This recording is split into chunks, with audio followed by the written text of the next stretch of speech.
Double horse మినపగుళ్ళు ఇష్టపడతారు మన ఆడవాళ్ళు. తెనాలి డబుల్ హార్స్ మినపగుళ్ళు. ఈవేళ ఉన్న సినేరియోలో ఆంధ్రప్రదేశ్కి రావాల్సినవి ఏవైతే ఉన్నాయో ఆ రావాల్సినవన్నీ కూడా తీసుకోవడానికి ఇంతకుముందు మనకు డినై చేసింది. అన్నిట్లోకి చాలా దారుణంగా డినై చేసింది ఏంటంటే, విడిపోయిన వెంటనే చంద్రబాబు నాయుడు గారి ప్రభుత్వం సుమారు 30,000 కోట్ల రూపాయలు రెవెన్యూ డెఫిసిట్ మాకు వస్తుంది, అది ఇందులో కూడా పెట్టారు, యాక్ట్లో కూడా పెట్టారు అని చెప్పంటే దాన్ని 3,000కో 4,000కో కుదించేశారు.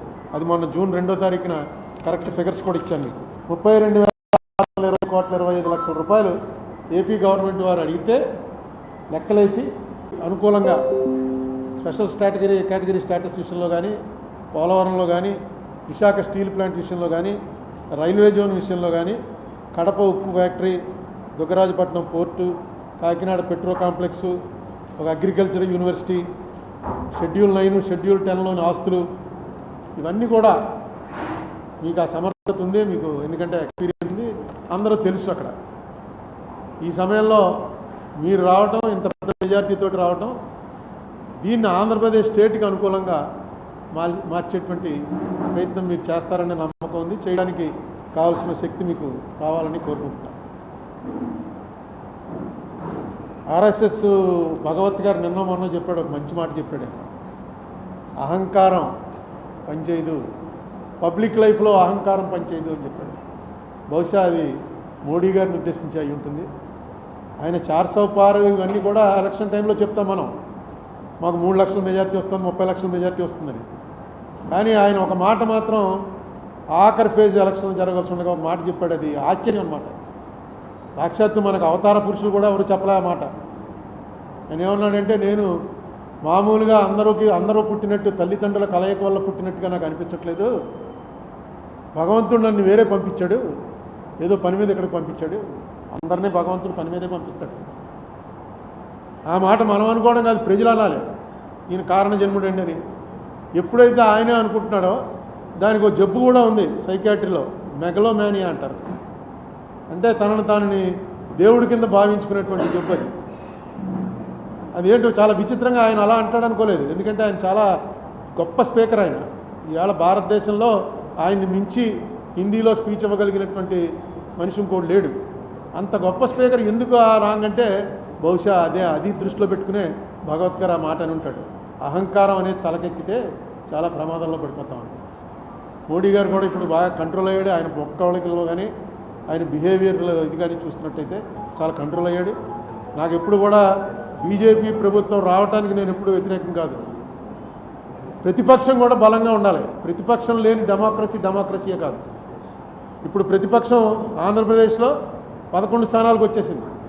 స్థానాలు 11 వచ్చినా 2019 ఎలక్షన్లో చంద్రబాబు నాయుడు గారికి ఎన్ని ఓట్లు వచ్చాయో అంతకన్నా 1-2 ఓట్లు ఎక్కువ వచ్చాయి జగన్కి. ఇప్పుడు స్థానాలు 11 వచ్చినా ప్రతిపక్ష పాత్ర మీరు నిర్వర్తించడంలో విఫలమైతే మాత్రం ప్రజాస్వామ్యానికి అర్థమే లేదు. మనం 14లో చూసాం, ఏడాదిన్నర ముందో జగన్మోహన్ రెడ్డి బాయ్కాట్ చేసి అసెంబ్లీని బయటకు వచ్చేసాడు, అసెంబ్లీకి ఎవడో వెళ్ళడం మారించారు.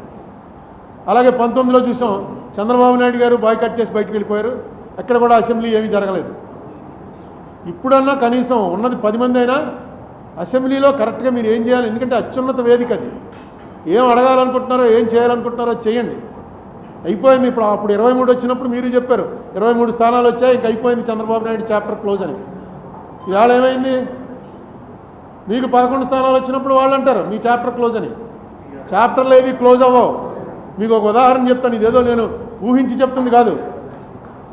1989లో, ఇక్కడ సీనియర్లకు తెలిసి ఉంటుంది, 89లో ఫస్ట్ టైం ఎంజీ రామచంద్రన్ చచ్చిపోయిన తర్వాత ఎలక్షన్లు జరిగాయి.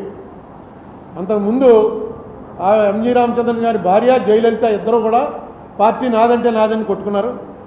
89 ఎలక్షన్లో క్లియర్గా 169 సీట్లు కరుణానిధి గారి పార్టీకి వచ్చాయి, 30 సీట్లు జయలలిత గారి పార్టీకి వచ్చింది. కరుణానిధి గారు సీఎం అయ్యాడు. నెక్స్ట్ 91లో రాజీవ్ గాంధీ గారు చచ్చిపోయిన తర్వాత అనుకుంటాను, ఈ ఎల్టీటీఈకి కరుణానిధికి సంబంధాలు ఉన్నాయనే దీంతో కరుణానిధి ప్రభుత్వాన్ని రద్దు చేశారు. రద్దు చేసి మళ్ళీ ఎలక్షన్లు వచ్చాయి. మళ్ళీ ఎలక్షన్లు వస్తే జయలలితకి 225, కరుణానిధికి 7 సీట్లు. ఎక్కడ 169 తక్కువ 7కి పడిపోయాడు. రూలింగ్లోంచి అపోజిషన్లోకి, మిజరబుల్ అపోజిషన్. కానీ ఏడుస్తూ ఇంట్లో కూర్చోలా, నడిపాడు 5 ఏళ్ళు ప్రతిపక్ష పాత్ర నడిపాడు 7గురితోటే. నడిపి 96 వచ్చేటప్పటికి కరుణానిధికి 221, జయలలితకి 4 అసెంబ్లీ సీట్లు. లాస్ట్ టైం 7 వచ్చిన వాడేమో 221 పెరిగాడు, 225 వచ్చిన వాళ్ళు 4కు తగ్గారు. 2011లో మళ్ళీ 203. జయలలిత 2 సార్లు నెగ్గింది, 2016లో కూడా నెగ్గింది ఆవిడ చచ్చిపోవటానికి ముందు. అంతకుముందు ఎప్పుడు ఒకసారి ఈయన ఒకసారి ఆవిడ అలా వచ్చేది, 2 సార్లు నెగ్గింది. ఈ రాజకీయంలో ఎప్పుడు కూడా నిస్సత్వ నిస్సహాయత ఉన్నవాడు రాజకీయాల్లోకి రావటమే అనవసరం. ఉదాహరణ చంద్రబాబు నాయుడే. ఆయన వయసుకి మొన్న వేసంకాలం ఈ టీవీలో చూస్తుంటే మనకు చెమటలు పట్టేసేవి. ఏంట్రా బాబు ఇంత ఎండలో అలా పడి మెయిన్ రోడ్డు మీద నిలబడి అలా మాట్లాడుతున్నాడు, చెమటలు కారిపోతుంటే మనకే భరించలేకపోతున్నాం. ఏసీ కూర్చుని ఎలా తిరుగుతున్నాడు అంటే ఆ కసి, ఆ రాజకీయం అనేటువంటి ఆ కసి ఉండాలి. నిస్సత్వ తగ్గిపోవాలి. నిస్సహాయత నాకు ఎవడో లేడురా అన్నది ఉండకూడదు. అలా చేశాడు కాబట్టి ఆయన మళ్ళీ రివర్స్ అయింది. ఇప్పుడు జగన్మోహన్ రెడ్డి కూడా మా వాళ్ళని కొట్టేస్తున్నారు, ఇవన్నీ కూడా మామూలుగా జరుగుతూ ఉంటాయి. ఈసారి కొంచెం ఎక్కువ జరుగుతూ ఉండొచ్చు. జగన్మోహన్ రెడ్డి దీనికి మైనస్కి ప్రధానమైనటువంటి కారణం ఏంటంటే ఆయన చేసినటువంటి పనులు కక్షతో చేస్తున్నాడు అని మిడిల్ క్లాస్ జనం నమ్మారు. ఆయన చేస్తున్నటువంటివి రూల్ ప్రకారం చేశాడా, రూల్ ప్రకారం చేయలేదా అన్నది పక్కన పెట్టి, రూల్ ప్రకారం చేసినా రూల్ ప్రకారం కాకపోయినా ఇది కక్ష బట్టి చేస్తున్నాడు అని ఖచ్చితంగా మెజారిటీ ప్రజలు నమ్మారు. ఇంకా ఏ బడుగు బలహీన వర్గాల వాళ్ళ ఓట్లు నీకు వస్తాయనుకున్నావో ఆ బడుగు బలహీన వర్గాల వాళ్ళంతా కూడా రెక్కాడితే కానీ డొక్కాడని జనం. ఆ జనానికి 50 రూపాయల లిక్కరు 200 రూపాయలు దాటిపోతే తాగకుండా ఉండలేని పరిస్థితి అనేక సంవత్సరాల నుంచి అలవాటు చేసాం. సాయంకాలం అయ్యేటప్పటికి ఇంటికి వెళ్ళేటప్పుడు లెక్కర వేసుకుని వెళ్ళడం అలవాటు అయిపోయిన వాళ్ళు ఒక్కసారిగా బడ్జెట్లో మార్పు వచ్చేసింది. మీరు ఇచ్చే ఎన్ని వేలు ఇచ్చారు, ఆటో డ్రైవర్కి ఇచ్చారు, తర్వాత చిన్న చిన్న పనులు చేసుకుంటున్న వాళ్ళకి ఇచ్చారు, 3000 రూపాయలు పెన్షన్ ఇచ్చారు, ఇవన్నీ కూడా కలిపి కూడా ఆ ఫ్యామిలీ బడ్జెట్లో తేడా వచ్చేసింది ఈ లెక్కర వల్ల. మీకు ఎలక్షన్లు పోవడానికి వాళ్ళకి డైరెక్ట్గా గవర్నమెంట్ తోటి సంబంధాలు ఉండవు. లాస్ట్ టైం కన్నా ఈవేళ బాగున్నావా లేదా, ఎవడు ముఖ్యమంత్రి ఎవడు ప్రధానమంత్రి, మామూలు పని చేసుకున్న వాళ్ళకేమీ అది ఉండదు. ఉల్లిపాయ రేటు గురించి ఒక గవర్నమెంట్ పడిపోయింది ఢిల్లీలో. నా బహుశా 77లోనో 80లోనో ఉల్లిపాయ రూపాయి ఉండేది 5 రూపాయలు అయింది. అంతే, వాళ్ళకి ఉల్లిపాయ నిత్యావసర వస్తువు తక్కువ ప్రభుత్వాన్ని దించేశారు.